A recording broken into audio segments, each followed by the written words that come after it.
vidéo vous est présentée par le docteur Jean-Christophe Charrier, médecin généraliste en exercice depuis 1999 et formateur et président de l'Institut d'endobiogénie.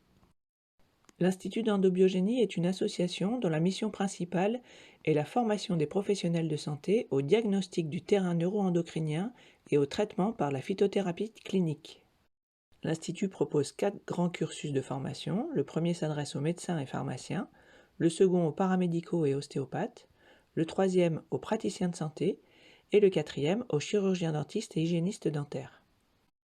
Toutes ces formations sont animées en direct par une équipe diplômée en médecine, pharmacie et chirurgie dentaire. Elles se déroulent en classe virtuelle et également autour d'un séminaire présentiel de 2 jours. Tous les cours sont enregistrés puis mis à disposition en replay sur une plateforme de formation. La durée du cursus pour les médecins et pharmaciens est de 80 heures. Elle est de 48 heures pour les 3 autres parcours. Notons qu'un parcours a été spécifiquement créé pour le public suisse. Il s'adresse aux médecins et pharmaciens, mais est aussi ouvert à d'autres professionnels de santé formés en Suisse, comme les naturopathes, physiothérapeutes et infirmiers. Pour en savoir plus sur les formations, rendez-vous sur le site de l'Institut d'endobiogénie. Et maintenant, place à la présentation du docteur Charrier. Effectivement, ce soir, on va essayer d'apprendre à se connaître un peu et de comprendre un peu ce qu'est la notion de terrain. Pour ceux qui ont déjà un peu l'habitude des conférences, ben, vous allez aller un peu plus loin dans la compréhension. Et puis pour ceux qui viennent nous rejoindre pour la première fois, j'espère que vous aurez appris si vous êtes une de chevaux ou une Ferrari avant ce soir.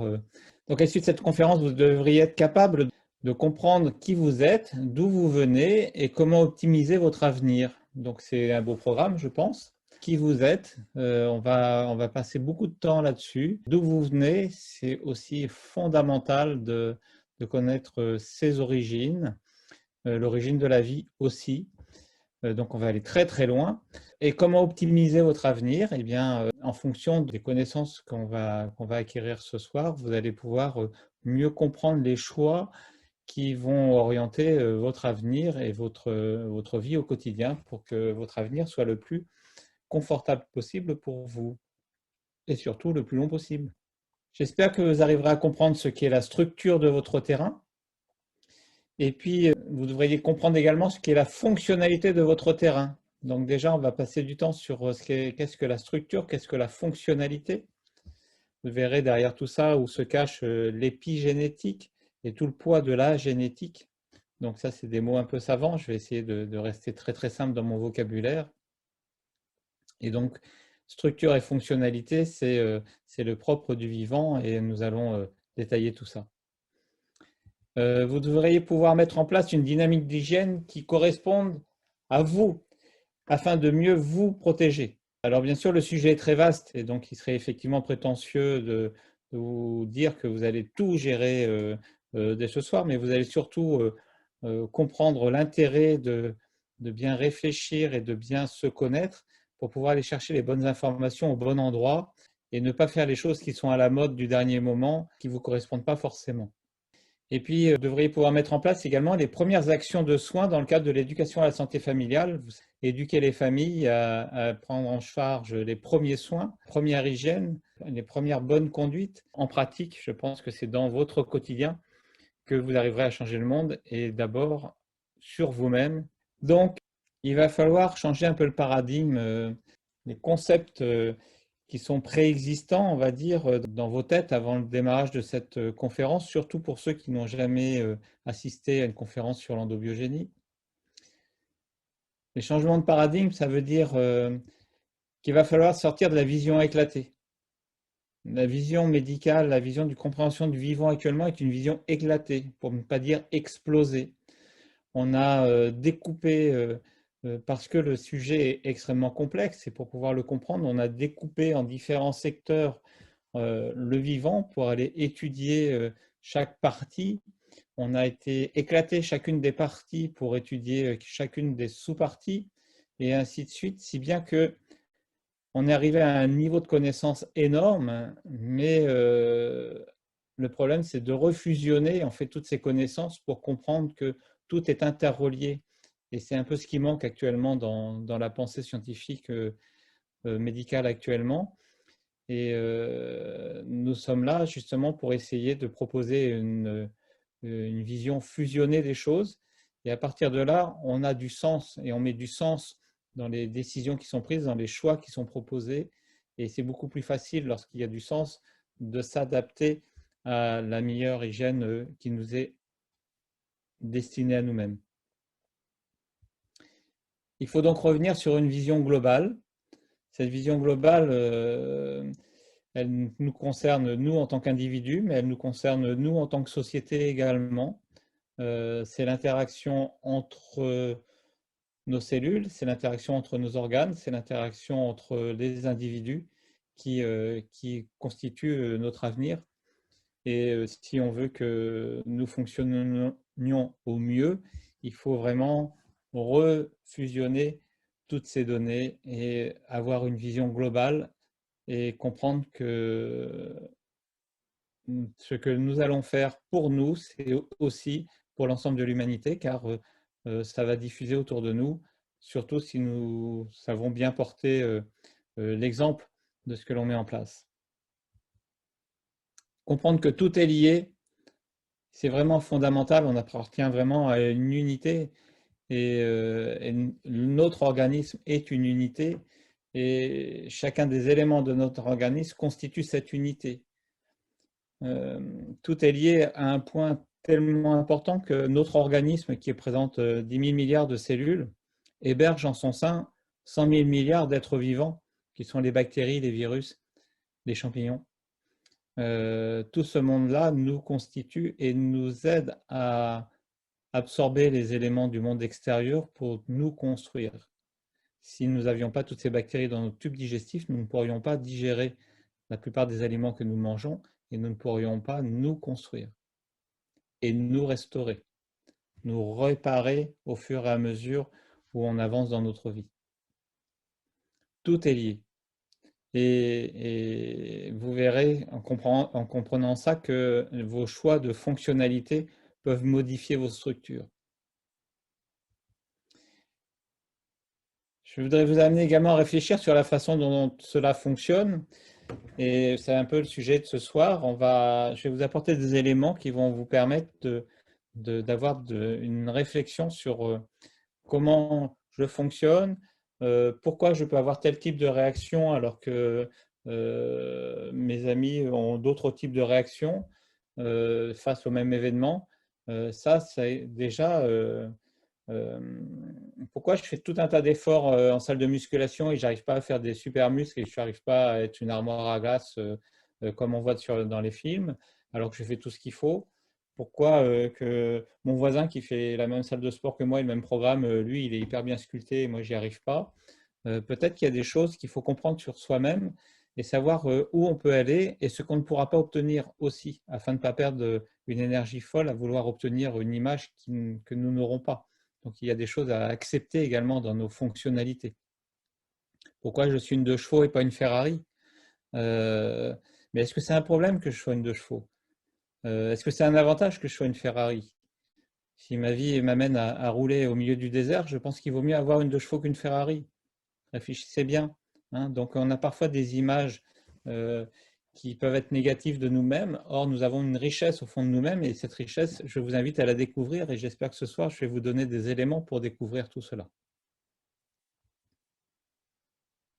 Nous sommes constitués de systèmes. Les systèmes vivants sont constitués de systèmes eux-mêmes.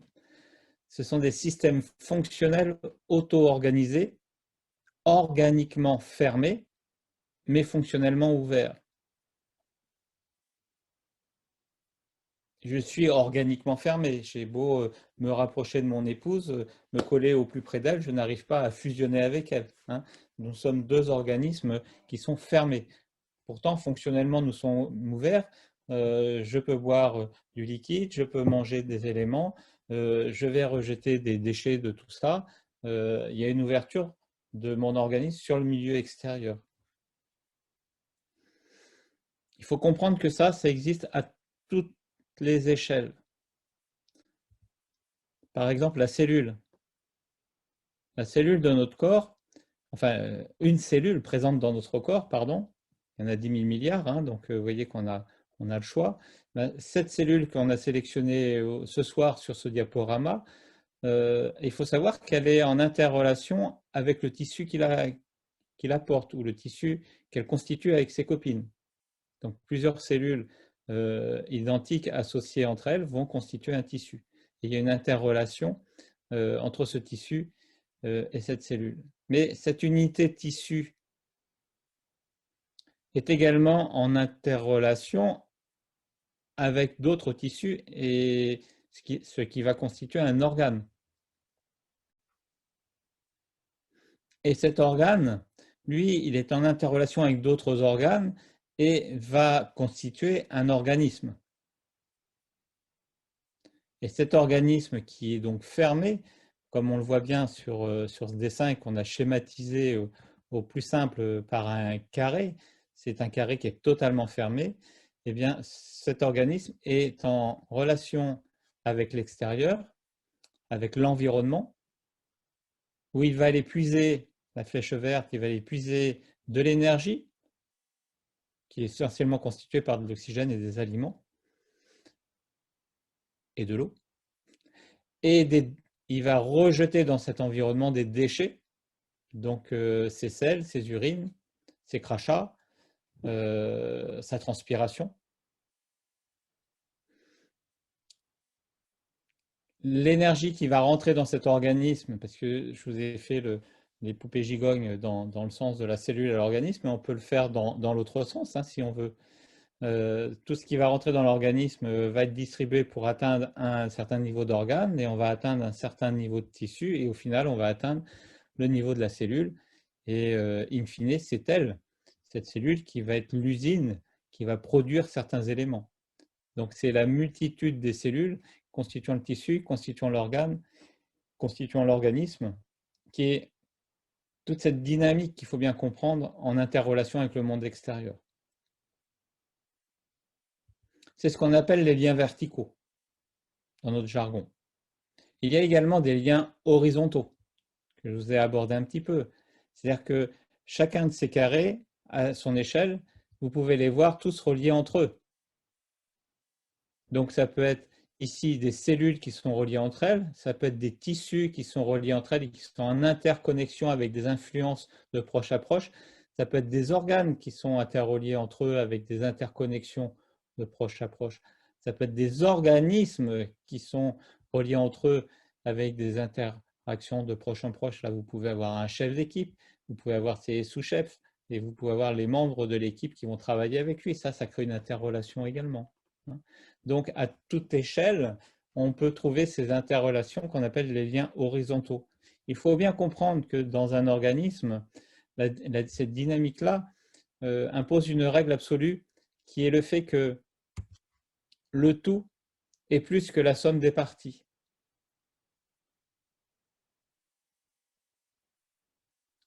L'ensemble, si je prends l'ensemble des éléments qui constituent un organisme vivant, dont on peut déterminer tous les éléments en faisant de la matière sèche, si je prends tous ces éléments, je les mets dans un shaker et que je brasse, eh ben, je n'aurai pas un organisme. Alors que j'aurai tout. Ben, pourquoi ça ne se met pas à vivre? Pourquoi on ne peut pas créer un être comme ça? Voilà. Il y a d'autres dynamiques. Et cette dynamique, c'est le vivant. Et c'est l'interrelation des choses entre elles qui donne cette dynamique de vie et qui nous permet d'être ce que nous sommes. Si on prend la plante médicinale, qui est notre outil thérapeutique, et ce n'est pas par hasard qu'en endobiogénie, on utilise la plante médicinale, car c'est un organisme vivant. C'est un organisme vivant avec lequel nous sommes en interrelation depuis la nuit des temps. Donc nous avons les éléments dans notre organisme pour digérer, pour absorber ce que la plante médicinale peut nous apporter. Eh bien, les pharmaciens, pour comprendre la plante médicinale, vont l'éclater, analyser chacun des éléments de la plante et nous dire elle contient tel élément, elle contient tel autre élément. Voilà, on va avoir toute la liste des éléments qu'on a dans une plante. Et puis certains vont s'amuser à faire de la chimie et synthétiser ces aliments au lieu d'aller les puiser dans la nature. Ils vont faire ça dans leurs éprouvettes et ils vont tout mélanger et vont nous dire ça c'est aussi fort que la plante que vous prenez. Bien non, ça ne marche pas comme ça. Ça ne peut pas marcher comme ça. Le tout est plus que la somme des parties. C'est vrai à la fois pour le fonctionnement d'un organisme, c'est vrai également à la fois pour le fonctionnement d'une société, par exemple, et c'est vrai également à la fois pour l'ensemble de, de, de notre univers. Avec les planètes qui tournent entre elles, elles sont aussi en interrelation. Et c'est toute cette dynamique qui a créé la Terre, et c'est toute cette dynamique qui a créé la vie sur la Terre. Voilà. Donc il y a vraiment plusieurs échelles de raisonnement. Il faut vraiment avoir une vision où on va intégrer en fait toutes ces échelles, les unes à leur niveau. Alors il est beaucoup plus facile d'intégrer sur notre organisme, mais il faut savoir qu'en amont de ça et en aval de ça, il y a plein d'autres données qui vont en fait avoir une influence sur nous et qui vont conditionner ce qu'on est appelé à devenir.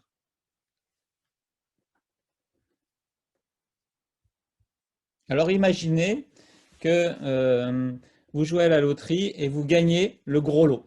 Super! Ouais! Eh bien, vous avez gagné une voiture. Une Ferrari ou une 2 chevaux. Bon, on fait un peu plus la tête, c'est une 2 chevaux, mais pourquoi pas, au moins on a une voiture. Bon, imaginez en fait que cette voiture, c'est votre organisme, c'est votre corps. Vous avez gagné ça au moment où vous êtes né, vous avez été créé. Et la particularité, c'est qu'en fait, vous allez construire vous-même cette voiture avec un mode d'emploi qu'on vous a donné au début, mais dont on ne vous a pas expliqué le fonctionnement.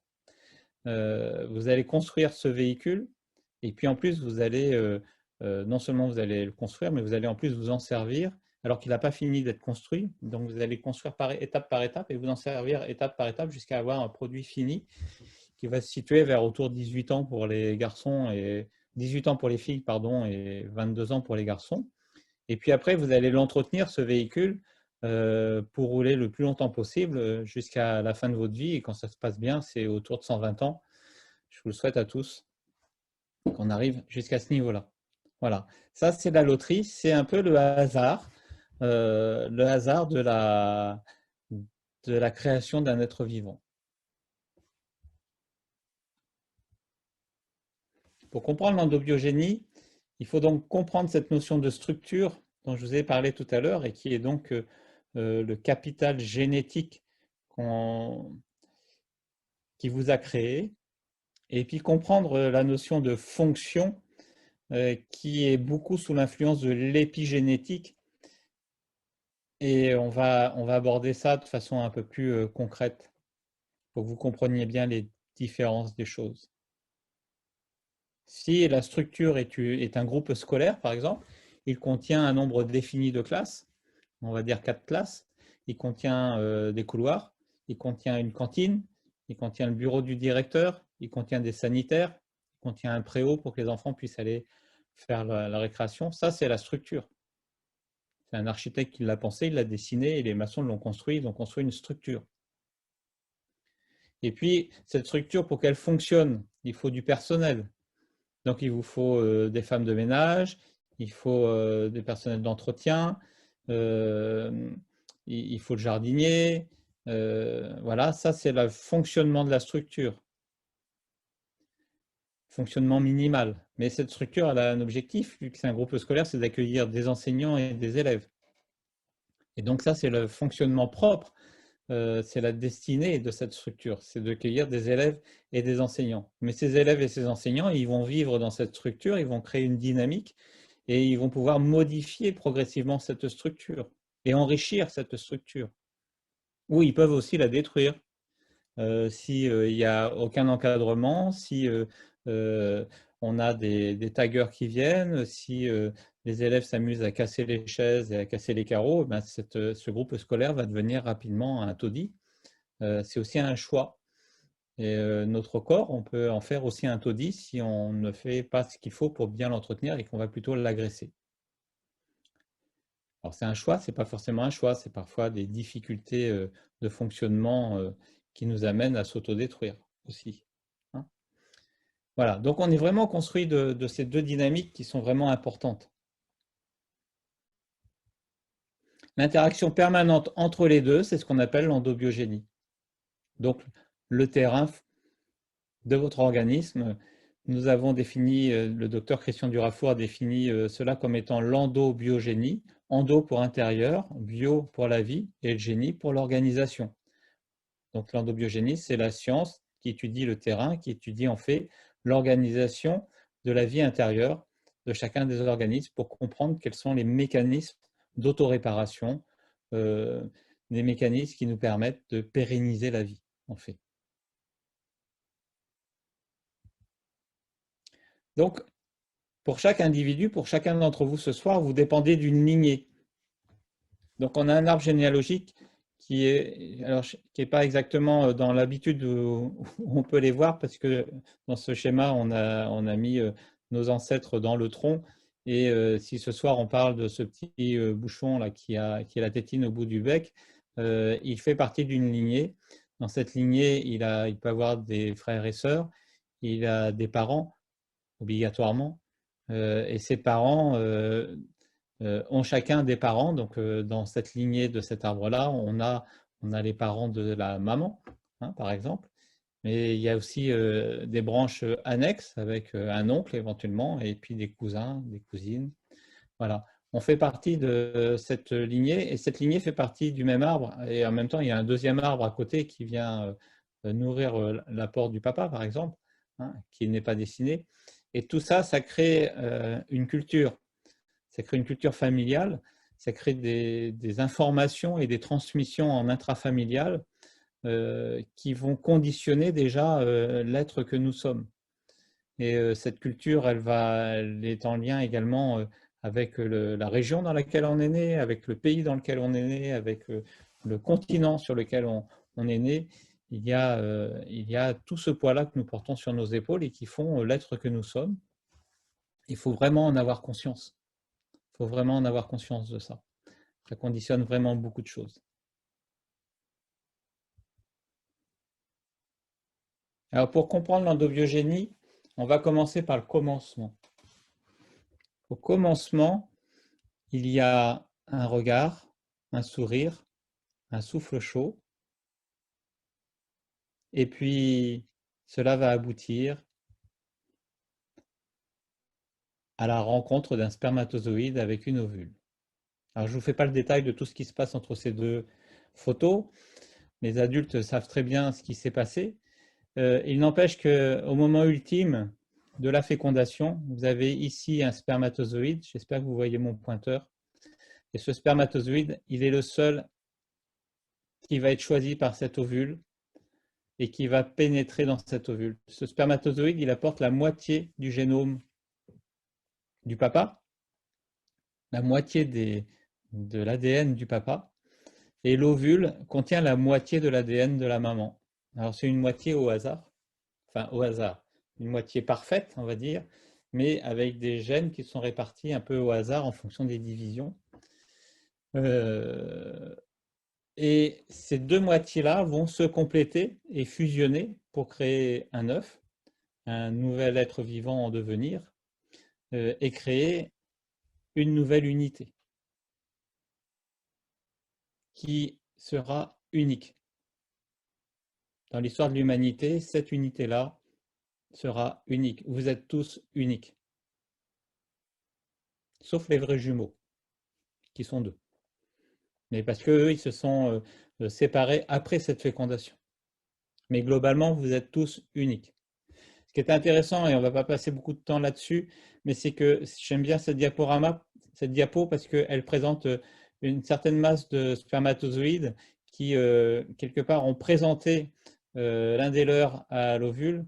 Il y a énormément de travaux qui sont faits là-dessus, car il semblerait, on a longtemps cru que c'était l'ovule qui choisissait le spermatozoïde, mais il semblerait aussi qu'il y ait une dynamique qui se crée au niveau de ces cellules qui sont mobiles et qui portent quelque part le spermatozoïde choisi pour la fécondation.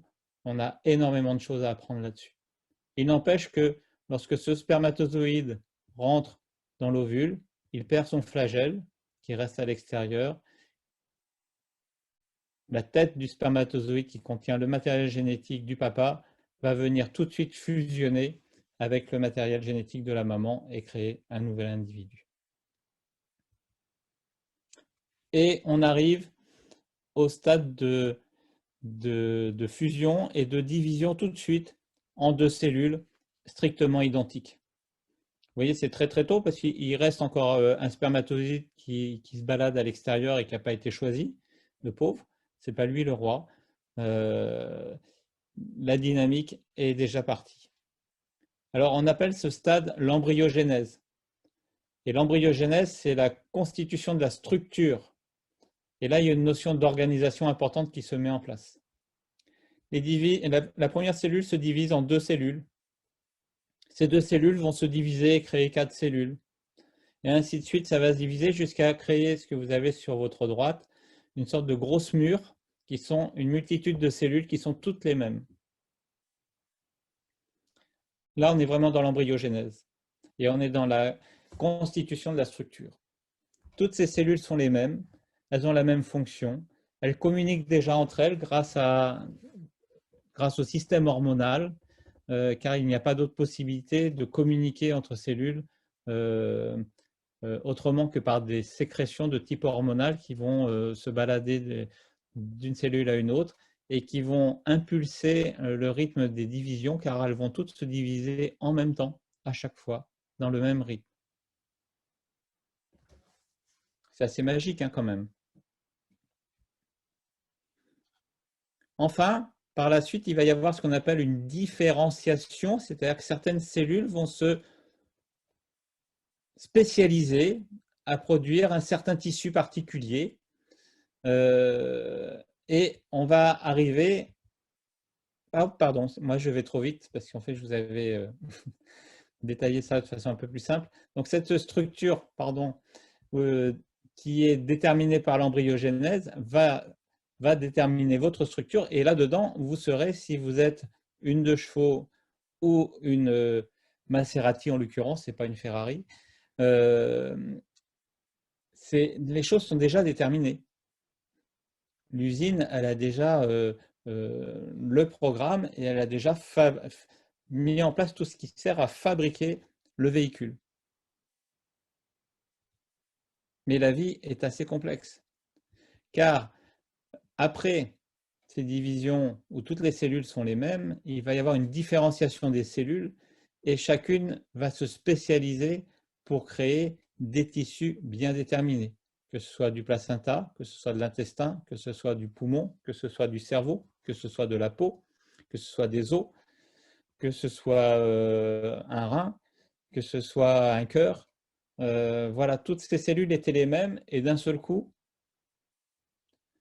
elles vont se différencier par une nécessité de vie, en fait. Hein. Et c'est ce qu'on appelle la fœtogénèse. On est donc au stade de fœtus. Et ce fœtus, même les cellules de cette membrane là, qui entoure le fœtus fait partie du fœtus. C'est le fœtus qui le fabrique. C'est un organe à lui, la poche des os. Ce n'est pas un organe de la maman. Hein. Quand on va naître, on va perdre notre placenta et notre poche des os. Mais c'est à nous. C'est nous qui l'avons fabriqué. Et tout ça, ben, ça va créer donc un germe qui va créer l'organisme qui va être appelé à naître. Et quand on arrive à la fin du développement, on a quelque chose qui ressemble à un petit humain. Mais au démarrage, c'est quand même un peu étrange comme la forme qu'on peut avoir, sachant que cette grosse tache noire-là, c'est notre œil à venir. Donc, il y a vraiment beaucoup de modifications. Et là, on est déjà dans la constitution de la fonctionnalité, de la fonction.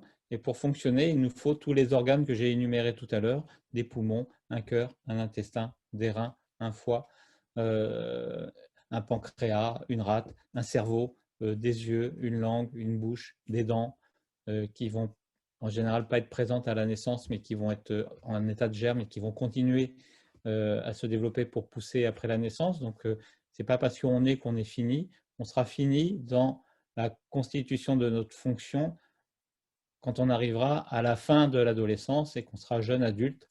Donc, j'ai dit tout à l'heure, 18 ans pour les filles, à peu près 22 ans pour les garçons. Tout ça, ça détermine la fonction de la structure. Mais pour revenir à notre groupe scolaire, on a donc le bâtiment, on a donc le personnel d'entretien qui est présent.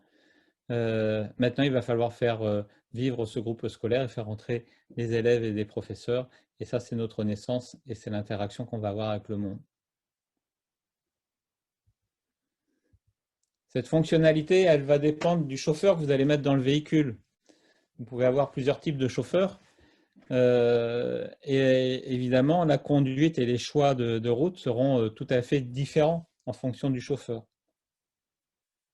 Cette fonctionnalité, elle va dépendre également de l'entretien que vous ferez de votre véhicule. Ça peut être un peu bricolage, ça peut être plus professionnel. Ça va dépendre beaucoup du milieu dans lequel vous êtes né, de l'éducation qu'on vous aura apportée, de l'apprentissage du respect de vous-même ou pas. Il y a des gens qui se brossent les dents, il y en a qui ne se brossent pas les dents.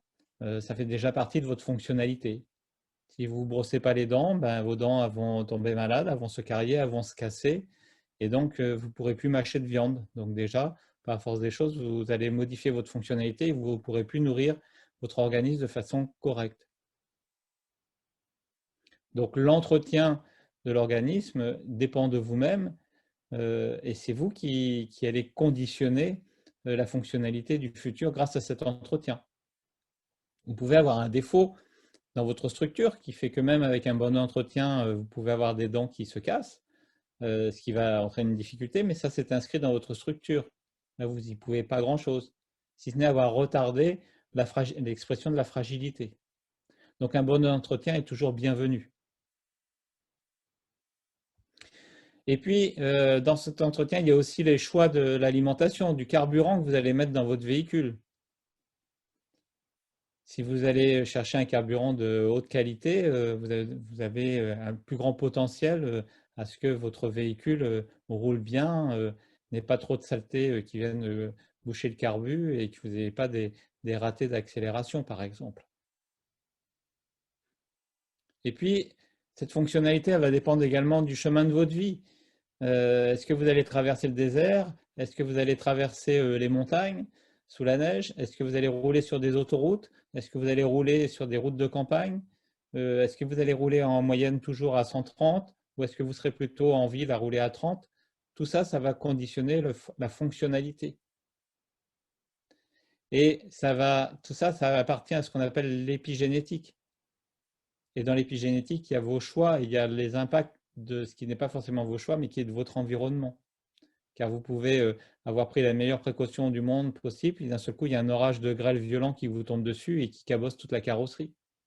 Ça, ce sont les accidents de la vie qui ne sont pas toujours visibles. Mais si votre carrosserie était bien entretenue, eh bien, elle sera peut-être que cabossée, alors que si elle n'était pas bien entretenue, elle était peut-être déjà toute rouillée et elle va être perforée par le même orage de grêle. Donc, il y a des choses qu'on peut maîtriser et des choses qu'on ne maîtrise pas. Il y a les accidents de la vie qui nous frappent comme un éclair dans un ciel serein parfois. Plus on sera optimum dans notre fonctionnement et mieux on pourra résister à ce type d'agression. Moins bien on sera entretenu, on va dire, moins bien on aura mangé, moins bien on aura géré nos stress et plus lorsqu'un accident de la vie nous tombe dessus, on va tomber gravement en détresse à cause de cet événement, mais parce que on n'avait pas la zone tampon nécessaire pour absorber ce choc.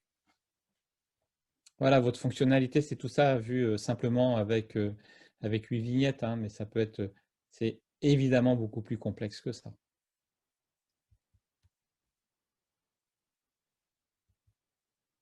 Alors, petite diapo également pour rigoler un petit peu, mais on était sur le sujet de chevaux ou Ferrari. Donc, imaginez que vous avez votre structure qui est une de chevaux.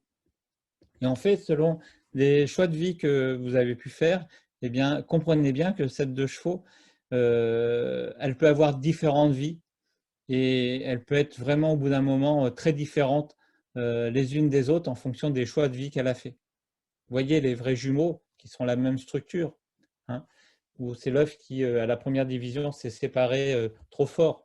Et donc, on a deux fois la même cellule qui, après, va se développer chacune de son côté et se multiplier et créer deux êtres. Hein, mais donc, ils sont la même structure. Et vous voyez, ces jumeaux, quand ils ne vivent pas ensemble, quand ils ont une hygiène de vie différente l'un l'autre, quand ils ont une vie totalement différente l'un l'autre, quand on les voit 50 ans plus tard, on voit de grosses différences entre les deux.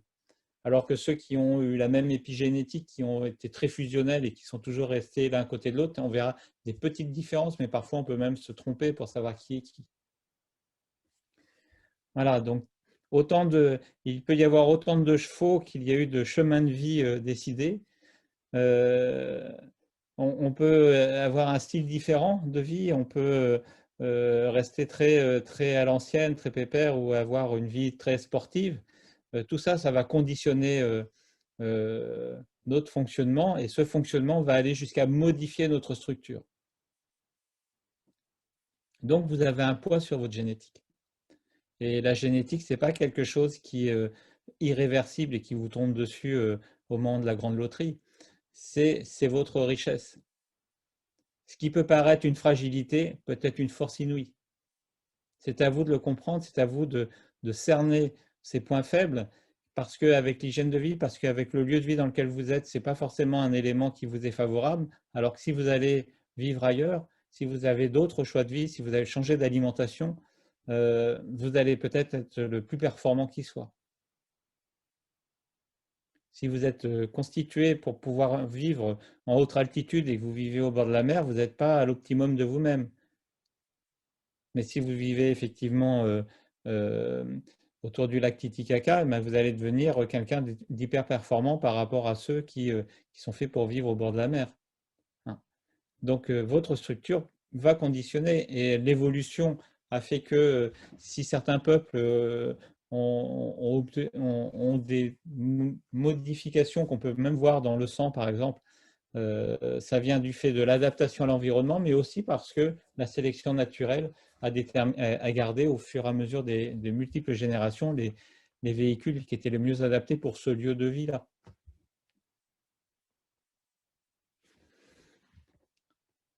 Donc tout ça, c'est vous, c'est nous, c'est notre vie, et on a du pouvoir là-dessus. On a du pouvoir là-dessus si on comprend bien les choses et si on apprend à accepter certaines choses aussi. Alors, on va créer un peu de dynamique et je vais vous poser des questions. Alors, je vous invite à prendre tous un bout de papier et un crayon pour noter les réponses qui vont vous correspondre. C'est que pour vous, on ne va pas partager ça ensuite, hein, mais c'est que pour vous, et vous allez rentrer dans cette dynamique de petites questions. Alors, c'est un petit jeu, hein, et c'est vraiment pour survoler, mais pour vous montrer comment on peut comprendre comment on fonctionne, parce que jusque-là, on était assez théorique. Alors, par exemple, le matin, au réveil, eh bien, l'histoire du réveil, hein, on va déterminer déjà beaucoup de structures par rapport à cette dynamique de réveil. Comment vous êtes le matin au réveil? Est-ce que petit A, vous êtes debout en 1 seconde, juste avant que le réveil ne sonne, avec plein d'énergie, prêt à affronter les difficultés dès le premier instant? Ou est-ce que vous êtes plutôt comme ce petit B, avec un réveil qui est quasiment impossible, il faut qu'il sonne plusieurs fois, car vous vous rendormez, vous n'avez pas l'énergie pour sortir du lit, il ne faut surtout pas qu'on vous parle avant que vous ayez pris votre douche, votre petit déjeuner, et que vous ayez enfilé votre chemise, et que vous avez mis votre pantalon, et que surtout pas avant 11 heures du matin, à la limite, commencez à me parler des problèmes qu'à partir de 14 heures. Est-ce que vous êtes comme ça? Ou est-ce que vous êtes comme ce grand C à moitié sonné le matin, mais vous sortez quand même du lit parce qu'il faut le faire. Et puis, il suffit qu'on vous accorde 10 minutes là pour vous réveiller, et puis après, vous pouvez engager une conversation, puis vous pouvez affronter les choses. Vous êtes quoi? Vous êtes A, vous êtes B ou vous êtes C? Je vous laisse réfléchir 2 petites secondes. On passe à la deuxième question. Vous faites une réunion et avant, vous étiez au restaurant. Alors, dans quel état vous êtes au moment de la réunion après un repas un peu chargé au restaurant? Est-ce que vous êtes hyper attentif et porteur de propositions? Grand A. Est-ce que B, vous préfériez faire une sieste plutôt que d'être à cette réunion? D'ailleurs, vous n'arrêtez pas de bâiller, d'aller boire du café pour essayer de rester attentif, mais c'est vachement dur. Ou C, est-ce que vous avez des remontées acides, des difficultés à digérer, des ballonnements qui vous font desserrer de cran de votre ceinture et que cela ne vous aide pas à vous concentrer, mais vous pouvez faire cet effort de vous concentrer quand même parce qu'il faut être présent. Cette réunion, elle est importante. Mais alors, Voilà, c'est compliqué. Enfin, mon corps me gêne beaucoup dans ma concentration. Vous êtes quoi? Vous êtes A, vous êtes B ou vous êtes C? Notez ça sur votre petit papier. Une troisième question. La nuit, vos rêves sont comment? Est-ce que vous avez, quant à des rêves intenses, bien construits, avec des couleurs, des sons, et que vous en souvenez encore au réveil? Certains peuvent dire qu'ils vivent une deuxième vie la nuit. On a vraiment des scénarios comme si on voyait un film. Ou alors est-ce que vous êtes comme les B, c'est-à-dire que vous ne souvenez jamais de vos rêves? Donc c'est simple, il n'y a pas de réponse à la question. Ou alors vous êtes C, c'est-à-dire que vous avez des rêves en noir et blanc et ils ne vous procurent pas de grandes émotions. Parfois ce sont même des cauchemars, mais on s'en souvient plus ou moins bien. Vous êtes A, vous êtes B ou vous êtes C?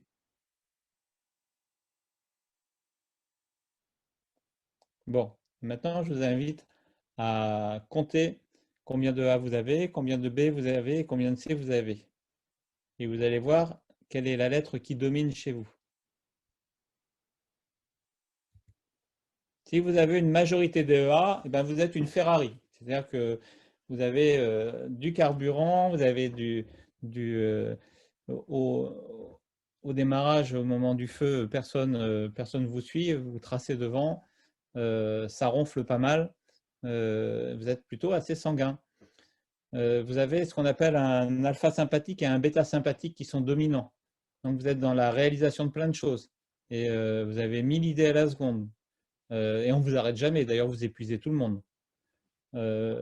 Par contre, ce qu'il faut savoir, c'est que chez vous, vos organes de faiblesse, ça peut être le cœur. C'est un terrain où on peut faire des infarctus assez tôt. Ça peut être l'estomac, où on peut faire des ulcères, des choses comme ça. Ça peut être également les nerfs. On peut piquer des crises de nerfs. On peut être très colérique quand on est ferrarien. Vroom, vroom, ça démarre. Il ne faut pas venir vous chauffer. Les plantes favorites pour vous, ça va être l'agripaume, qui vont calmer beaucoup le cœur pour éviter qu'il ne s'emballe. Ça va être la lavande qui va apaiser toutes ces tensions. Ça va être la pivoine qui va éviter les bouffées d'énergie qui peuvent vous faire un peu exploser parfois. Surtout si vous êtes contenu et qu'on vous empêche de faire. Si vous êtes ce type-là, avec beaucoup de A, vous pouvez aimer les sports extrêmes. Vous pouvez faire du saut à l'élastique sans problème. Vous pouvez aller sauter avec des capes en haut des montagnes et planer. Voilà, vous êtes capable de faire des choses comme ça. Vous avez besoin d'adrénaline. C'est ça les Ferrari. Pas facile à vivre pour l'entourage. Il y en a qui se sont reconnus parmi vous? Vous me direz ça tout à l'heure au niveau des questions, hein. Si vous avez une majorité de B, eh bien vous êtes une 2 chevaux. Voilà, et bien c'est pas si désagréable que ça une 2 chevaux, hein. Moi j'en ai eu une quand c'était ma première voiture. Donc j'ai une petite sympathie pour cette voiture qui paraît un peu archaïque, mais avec laquelle on peut faire quand même pas mal de choses. Elle a un parasympathique dominant. C'est difficile de démarrer le matin, surtout quand il y a un peu d'humidité. Parfois on était même obligé de sortir la manivelle pour démarrer la 2 chevaux, hein, donc prendre d'autres techniques pour sortir de la léthargie. Ça c'est un peu son problème à la 2 chevaux. Mais une fois qu'elle est démarrée, eh ben, elle peut en faire de la route et puis elle peut affronter des routes vraiment très très particulières sur lesquelles une Ferrari ne passera jamais. Hein, donc il y a une endurance, il y a une certaine endurance derrière tout ça. Si vous êtes une majorité de B avec un parasympathique dominant, vous avez comme organe de faiblesse le pancréas principalement parce que lui il va solliciter beaucoup le parasympathique et donc il va conditionner beaucoup de difficultés dans votre vie. Donc si vous avez une alimentation qui fragilise votre pancréas, eh bien, vous allez aggraver votre terrain. Par contre, si vous mettez en place une alimentation qui protège votre pancréas, eh bien, vous allez avoir une super énergie. Vous verrez, votre vie vaudra vraiment le coup d'être vécue. Vous avez notre organe de faiblesse, c'est la peau, qui peut facilement être manifester des différentes pathologies cutanées. Puis les voies respiratoires, c'est-à-dire c'est les voies respiratoires qui peuvent s'infecter facilement. Les plantes favorites pour vous, ça peut être le thym, ça sera surtout le thym d'ailleurs, surtout pour démarrer le matin plutôt que de prendre un café. Le thym sera très très bienvenu. au lieu d'accélérer le moteur, le mieux c'est d'enlever le frein à main hein, avant de démarrer la voiture. Et le thym va vous enlever le frein à main et vous permettre de démarrer votre journée. La ronce, parce que la ronce va protéger beaucoup les voies respiratoires, on va voir ça un peu plus loin.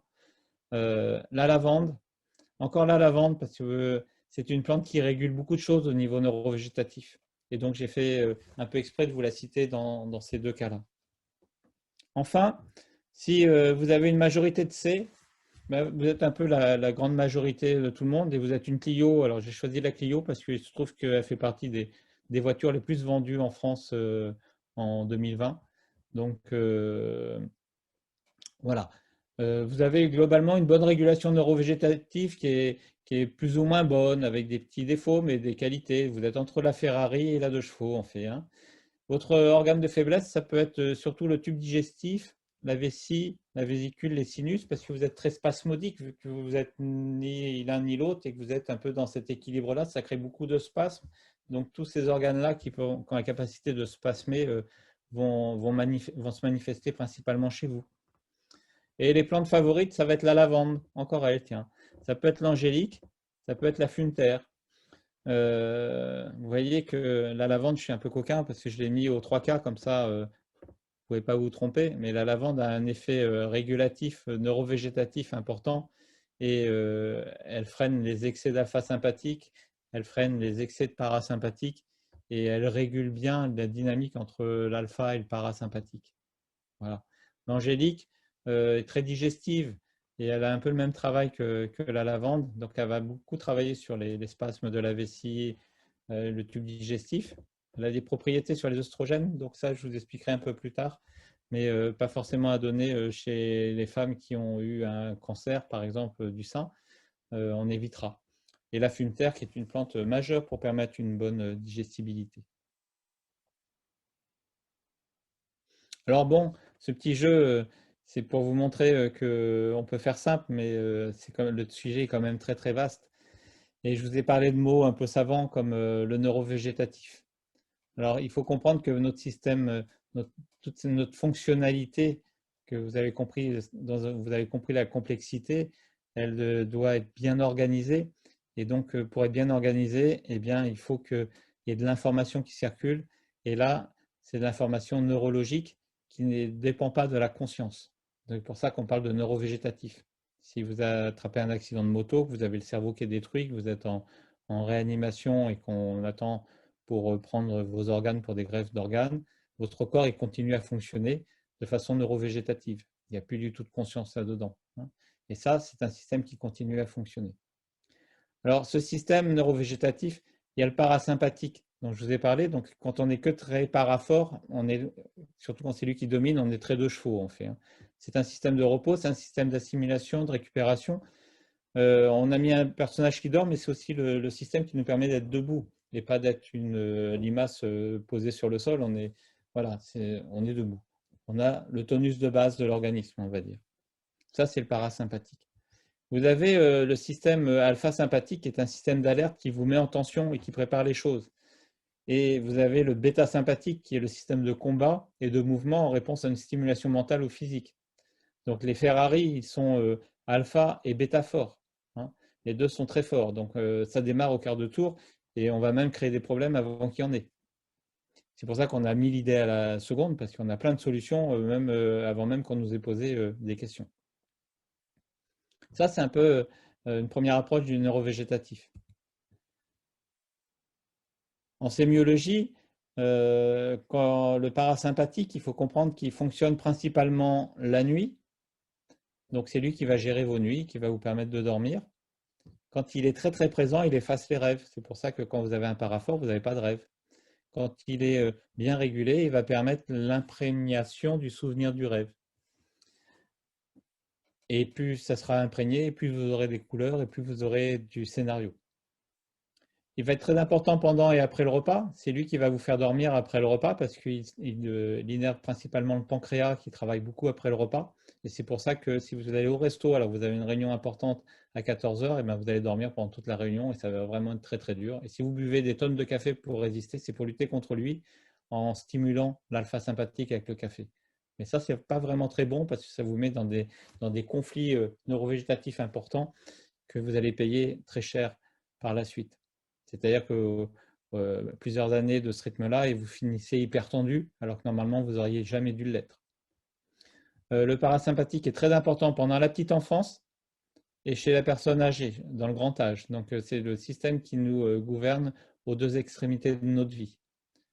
Et si on a mis en photo une personne âgée qui fait un peu la sieste, c'est que plus on vieillit, plus on a tendance à dormir un peu. Et les bébés, ils dorment aussi beaucoup, hein. Et le parasympathique, c'est vraiment lui qui va nous gérer dans ces périodes-là, qui sont des périodes de reconstruction fondamentale.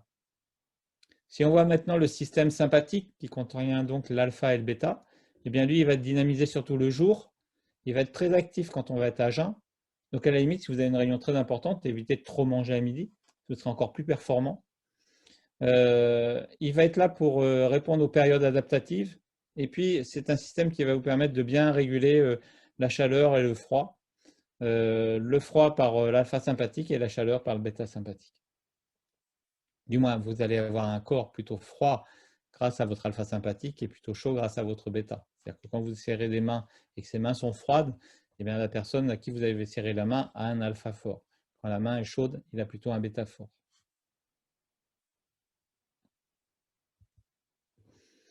Ces systèmes neurovégétatifs vont avoir un rôle sur les sécrétions, donc c'est assez facile de déterminer un peu quel niveau on a si on regarde nos sécrétions. Le parasympathique, il va fabriquer les sécrétions et il va les rendre très fluides et il va en augmenter la quantité. Donc il y en aura tellement que le matin, ben, il y aura une grande tache de bave sur votre oreiller, par exemple, si vous avez un parasympathique fort pendant la nuit. L'alpha sympathique, lui, il va épaissir ces sécrétions, il va les concentrer, il va en diminuer la quantité. Et quand vous avez un alpha sympathique très fort, ben, vous avez même une salive qui est très épaisse, très collante, qui vient faire ces petites taches blanches que certaines personnes ont à la commissure des lèvres.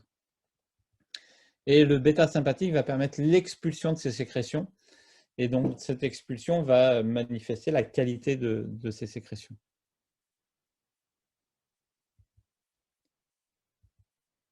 Donc, pour aller très très vite, mais vous avez un parasympathique fort, vous aurez des sécrétions donc abondantes, fluides, avec des muqueuses qui coulent beaucoup, hein, le sinus, le nez, le pharynx, la bouche, le tube digestif, la bouche. Il y a cette hypersalivation qui crée cette tache sur l'oreiller le matin, ou qui crée également ce nez qui coule, surtout quand on prend de l'âge, alors qu'on va se mettre à table et qu'on a faim.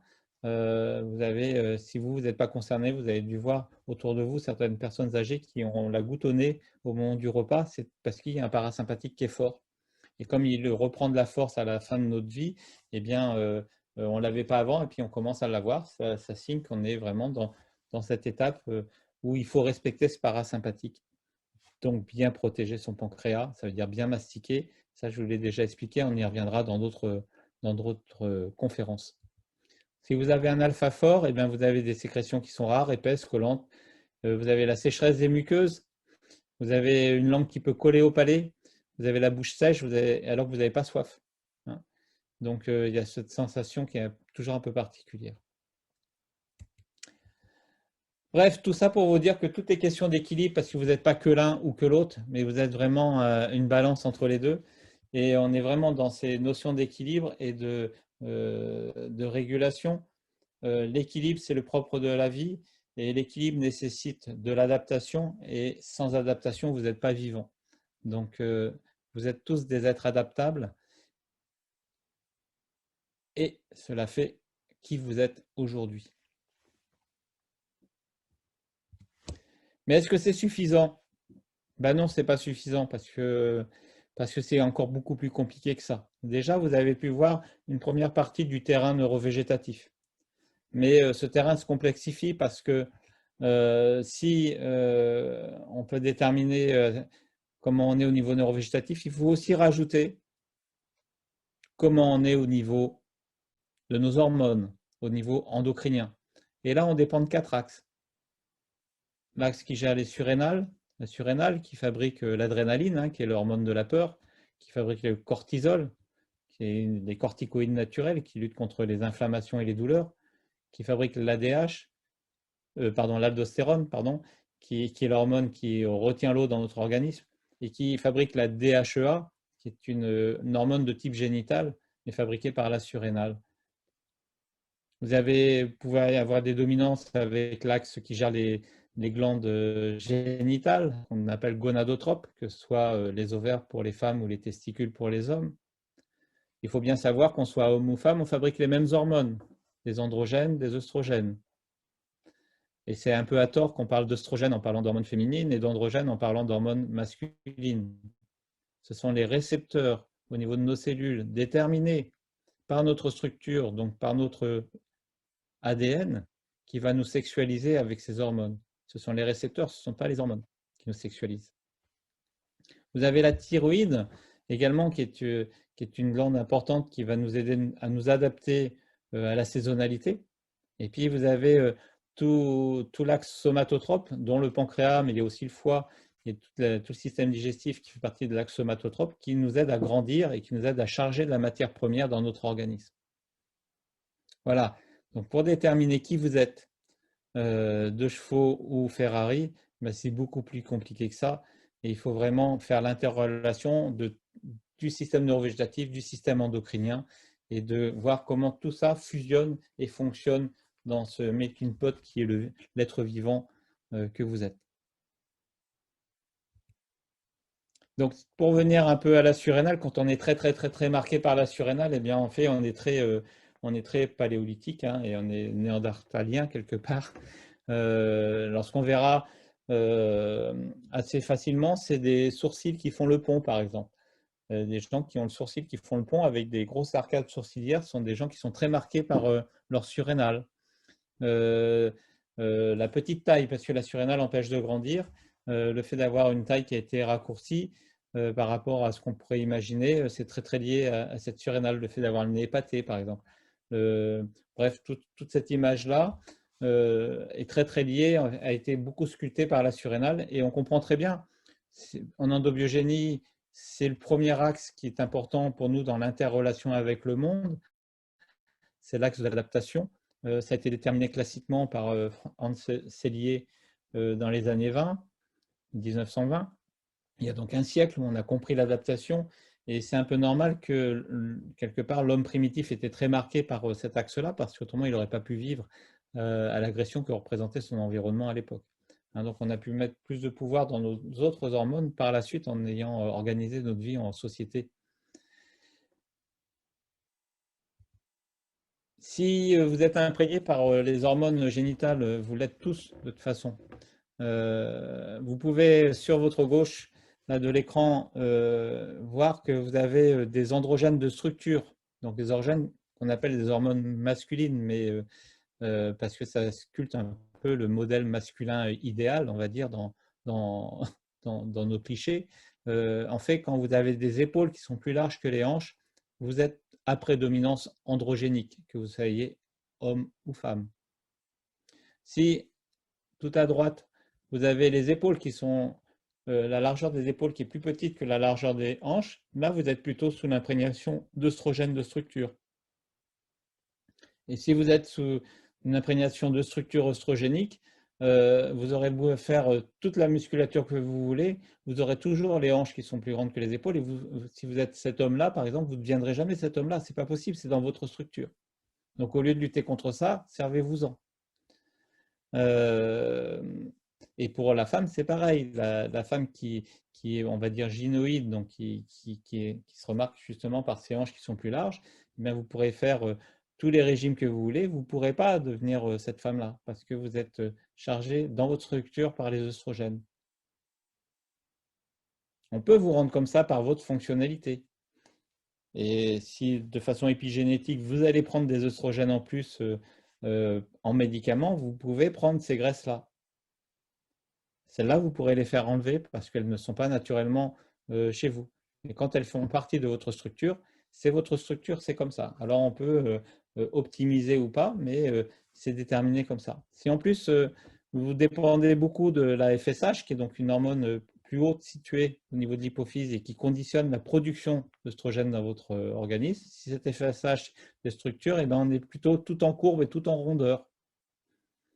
Et pareil, là, vous pouvez faire tous les régimes du monde de votre vie, vous n'aurez jamais la taille haricot vert, c'est impossible pour vous. Ce qui ne veut pas dire qu'il faut lâcher prise, parce que là, vous allez prendre beaucoup plus de volume. Hein.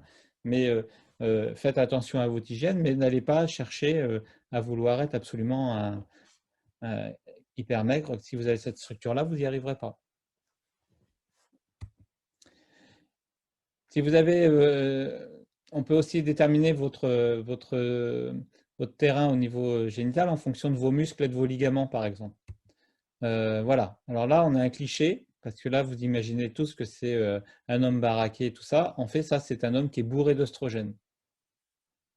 Il a plus d'œstrogène que d'androgène parce qu'il a beaucoup de volume dans les muscles et les œstrogènes, ça crée le volume. Donc fonctionnellement, il a une alimentation qui est souvent très riche en œstrogènes pour amplifier le volume musculaire.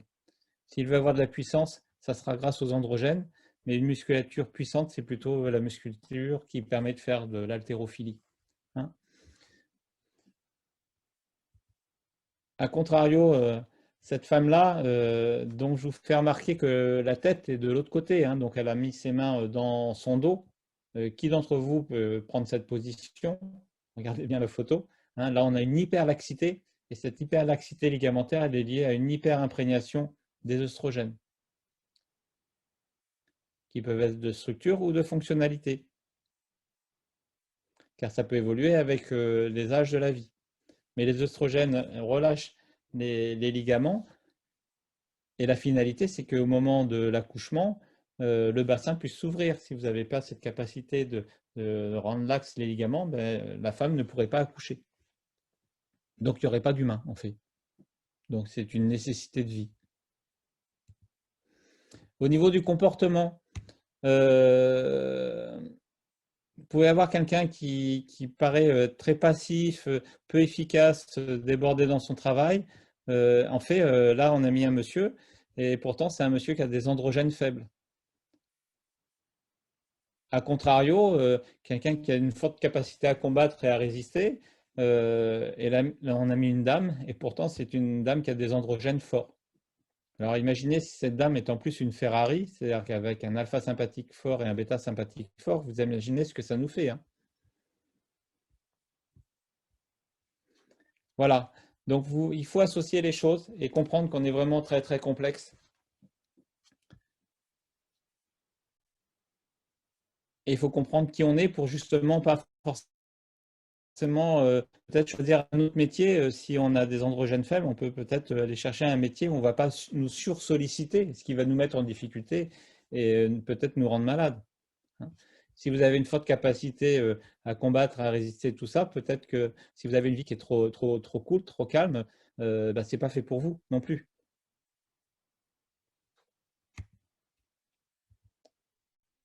Dans les comportements liés à nos hormones, on a les hormones de la thyroïde. La thyroïde qui est cette petite glande-là, hein, et qui dépend d'une hormone centrale très haute au niveau hypothalamique, qui est la TRH. Cette TRH va nous donner un comportement très coléreux, impulsif. Donc vous imaginez une TRH forte, des androgènes forts et une Ferrari, ce que ça peut donner. Voilà, je vous laisse imaginer. Hein. Et en plus, bêta va être souvent très élevé avec une forte TRH. Mais ce sont des gens qui sont aussi très dans l'imaginaire, dans la créativité, ces gens-là. Si vous avez une TSH prédominante, vous allez plutôt docile, vous allez céder facilement. Si vous avez cette TSH prédominante et des androgènes faibles, ben vous allez être très très très docile en fait. Hein. Et donc vous allez avoir des difficultés dans l'adaptation. Donc en vous mettant dans la docilité, vous allez faire en sorte qu'on ne vous voit pas. Et peut-être que là, il y a des choses aussi à faire, à comprendre de votre fonctionnement pour prendre votre place justement et pas non plus vous faire bouffer par les autres. Enfin, pour voir l'axomatotrope, hein, c'est la croissance et comment ne pas, en France, euh, matérialiser l'hormone de croissance comme les frères Bogdanov, hein, que la plupart d'entre vous ont connu jeunes faisant cette émission dont j'ai perdu le nom, et regarder sur Internet leurs photos quand ils étaient jeunes, ce n'était pas du tout les mêmes visages, même si ils ont fait un petit peu de chirurgie plastique parce que ce n'est pas que du naturel, n'empêche qu'ils sont très, très, très symptomatiques d'un axe de croissance très fort. et même caricatural avec ce grand menton carré, avec ses grosses lèvres, avec ses pommettes qui sortent bien. Là, on est vraiment dans de l'excès de croissance quelque part et qui a continué après, après après l'obtention de la taille adulte. Donc, cet axe somatotrope, s'il est très fort, si vous allez le nourrir, vous pouvez aussi favoriser l'éveil d'autres croissances qui sont anarchiques, hein, comme le cancer par exemple, ou moins méchantes comme des fibromes ou des lipomes. Donc, il y a aussi des choses à faire si vous avez un axe somatotrope qui est fort dans votre vie pour ne pas aller nourrir cet axe-là. Voilà, on a bien avancé sur la compréhension de tout ça. Et pour arriver à notre synthèse, il faut comprendre que pour déterminer un terrain, il faut faire l'association de la compréhension du fonctionnement de votre neurovégétatif et du fonctionnement de votre endocrinien. Et tout ça, ça vous donne l'expression de votre terrain endobiogénique. Et comme vous êtes tous uniques, eh bien, c'était difficile de faire une conférence ce soir pour que chacun puisse repartir avec dans sa main son terrain à lui. Il n'empêche que vous avez déjà beaucoup d'éléments qui permettent de voir vers quoi vous vous orientez, si vous êtes plutôt A, B ou C par exemple, une Clio, une Ferrari, une 2 chevaux, vous avez déjà des petites idées. Après, petit à petit, vous allez, si vous vous intéressez à ce que nous faisons comme travail, vous allez avancer dans la connaissance de vous-même. Et si vous consultez un jour un médecin qui pratique l'endobiogénie, il ira lui aussi plus loin à la pêche pour comprendre comment vous fonctionnez. Et plus vous lui apporterez en conscience des éléments de votre fonctionnement, et plus ça ira rapidement pour être dans la compréhension de votre équilibre et de votre terrain de fonctionnement. Donc, l'endobiogénie est une médecine préventive parce que quand on connaît son terrain, on sait où on peut aller et on sait où on ne doit pas aller. En ça, on est très préventif et vous allez comprendre des choix de vie parfois qu'il faut faire pour se protéger et les choix de vie qu'il faut éviter pour éviter de se mettre en danger. C'est une vision intégrative car on s'intéresse autant à votre cellule qu'à vos organes, qu'à vos tissus, qu'à votre organisme, qu'à votre interrelation avec votre famille, avec vos proches, avec votre société, avec votre univers. Hein. On n'est plus dans une vision éclatée, explosée, dématérialisée pratiquement. Non, non, on en revient dans une fusion de toutes nos connaissances qu'on a appris grâce à l'éclatement, mais qu'on vient refusionner pour recréer toute cette dynamique et recréer la compréhension de la dynamique du vent. Et j'espère que ce soir, vous avez pris quelques éléments qui vont vous aider pour votre vie à partir de demain. Alors, que pouvez-vous faire déjà concrètement dès ce soir, hein? Ben, c'est prendre soin de vous. C'est un leitmotiv pour moi, prenez soin de vous et vous prendrez soin de l'humanité. Prenez soin de vous, car on verra comment vous faites et on prendra exemple sur vous. C'est vraiment important. Ce n'est pas un acte égoïste de prendre soin de soi. Prendre soin de soi, c'est de donner de la performance pour soi-même et ça nous permet de mieux aider les autres. Pour bien prendre soin de soi, ben, c'est d'abord bien se connaître. Et ça, on va apprendre tout au long de notre vie à se connaître, aussi bien physiquement que psychiquement. On est dans une vision intégrative. Je vous ai parlé beaucoup des hormones du neurovégétatif. J'aurais pu aller un peu plus loin, mais il y a toute la partie psychique qui va dépendre aussi de cette TRH. On l'a vu dans le comportement, on a les hormones qui agissent tout ça. Mais parfois, pour bien se connaître, eh bien, il faut aussi aller voir des thérapeutes, des psychothérapeutes aussi, qui vont nous accompagner et nous aider à bien comprendre certaines de nos fonctionnalités qui peuvent nous mettre en difficulté. Surtout quand ces difficultés se répètent dans notre vie, eh bien, c'est peut-être pas à cause des autres, c'est peut-être parce que soi-même, on induit un fonctionnement en miroir. Donc, apprenez à bien vous connaître physiquement et psychiquement, car vous êtes la fusion des deux. Vous n'êtes pas qu'un esprit, vous n'êtes pas qu'un corps, vous êtes un esprit dans un corps. C'est également bien se connaître, adopter une hygiène de vie qui vous corresponde. Et donc, si vous êtes 2 chevaux, que vous avez un parasympathique qui sursollicite votre pancréas, et bien vous mettrez en place un régime d'épargne pancréatique en protégeant ce pancréas. Si vous êtes une Ferrari et que vous ne faites pas de sport, eh bien, vous allez péter une durite. Donc, aller faire du sport, aller brûler une partie de cette énergie dans le sport, ça vous évitera de faire des infarctus, ça vous évitera de boucher vos artères. Voilà. Si vous êtes une Clio, ben, adaptez une vie qui est raisonnable euh, et dans lesquelles vous pourrez mettre quelques grains de folie. Ça, c'est important de mettre un peu de grains de folie dans sa vie, mais pas des grains de folie qui vous mettent en danger. C'est prendre soin de vous, c'est éviter les consignes à la mode et standardisées. Donc, surtout quand on s'intéresse aux médecines alternatives, on voit des modes arriver. Et nous, au cabinet, on voit les patients qui arrivent avec de nouveaux trucs à la mode. Et puis, voilà, tout le monde fait ça. Ce n'est pas forcément pour tout le monde. Alors, il y a, là, dernièrement, on a eu la mode du jeûne. Eh bien, le jeûne, ça peut être très, très bien, très intéressant. Et pour certains terrains, c'est vraiment pas bienvenu. Et moi, j'ai des patients qui se sont complètement déstructurés la fonctionnalité digestive à la suite d'un jeûne et qui, 2 ans plus tard, n'y arrivent pas à rétablir une fonctionnalité normale, alors qu'ils n'avaient pas forcément de problème auparavant. Voilà, donc les modes, faites attention aux modes. C'est intéressant de connaître les techniques, mais il faut intégrer ces techniques dans une réflexion et savoir si cette technique vous est adaptée à vous. Et si vous n'avez pas la compétence pour le savoir, allez voir des professionnels qui peuvent vous guider, vous orienter là-dedans et vous accompagner. Prendre soin de vous, c'est faire en sorte de mettre le moins de toxiques dans votre organisme. Donc attention à ce que vous mangez, attention aux crèmes que vous mettez sur votre corps, attention à votre environnement. On peut avoir le choix, ce n'est pas toujours facile, mais en conscience, quand on a le choix, ben, autant prendre le produit qui nous est le moins toxique et celui qui est surtout le moins chargé de poison. Et malheureusement, on a une alimentation qui est très morte actuellement parce qu'on achète des produits qui sont finis, conditionnés, avec des conservateurs. Si vous pouvez manger du frais, ben, ça sera déjà nettement mieux. Si en plus vous pouvez manger du bio, ben, ça sera encore mieux. Voilà. Après, on fait comme on peut, on fait en fonction de ce qu'il y a dans nos proximités. Prendre soin de soi, c'est respecter son fonctionnement neurovégétatif. Et maintenant, vous savez ce que ça veut dire. C'est respecter également votre fonctionnement endocrinien et ne pas aller mettre en difficulté ces fonctionnements s'il y a une faiblesse quelque part, mais plutôt aller optimiser tout ce qui marche bien.